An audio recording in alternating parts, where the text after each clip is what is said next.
मैं आज एक और ट्रिक बताऊंगा आपको। कई बार हमें वेज प्रॉब्लम ये होती है कि एक ब्लॉक एक वेज के ऊपर रखा हुआ है और two different cases are there. आपने देखा होगा कुछ बच्चे क्वेश्चंस को देखते ही एकदम 5 सेकंड के अंदर क्वेश्चन कर देते हैं। तो ये कोई बड़ी बात नहीं है, उन्हें ट्रिक्स का पता होता है, शॉर्टकट्स पता होते हैं। तो ये ट्रिक वाला हमारा कॉन्सेप्ट है, हमने उसी पे शुरू किया है कि आप में भी वो कॉन्फिडेंस आए। जो बच्चे 5 सेकंड के अंदर क्वेश्चन कर देते हैं वो कोई बहुत हाई IQ के नहीं होते, वो केवल रिजल्ट्स को याद कर लेते हैं और समय पड़ने पे उसको रिट्रीव कर सकते हैं। तो ये काम आप भी कर सकते हैं, उसी के तहत मैंने ट्रिक का प्रोग्राम शुरू किया है। बट मैं फिर भी कहूँगा कि आप प्रोसेस सीखें पूरा। You must know the calculations, क्योंकि जो JEE एडवांस के क्वेश्चंस आते हैं वो किसी उसमें कोई ट्रिक काम नहीं करती, they are based on concepts.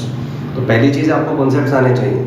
लेकिन अगर आप कंफर्टेबल हो गए कॉन्सेप्ट्स में और केवल किसी को इम्प्रेस करने के लिए आप वो ट्रिक सीखना चाहते हो, then it is just use for that. Please don't do this for as per your studies concern. आप पूरे कॉन्सेप्ट को पढ़ें, पूरे प्रोसेस सीखें और मेहनत करें ईमानदारी से। ये तो तब है जब आपको काम करना आ गया है, you know you the subject, then it can be of some use to impress somebody. So let's see the trick. दो पॉपुलर केसेस हैं। पहला केस है जब M2 M1 पे स्लिप नहीं करेगा। सिंपल ट्रिक है, एक्सेलरेशन होना चाहिए इसका G tan theta, normal reaction M2G sec theta.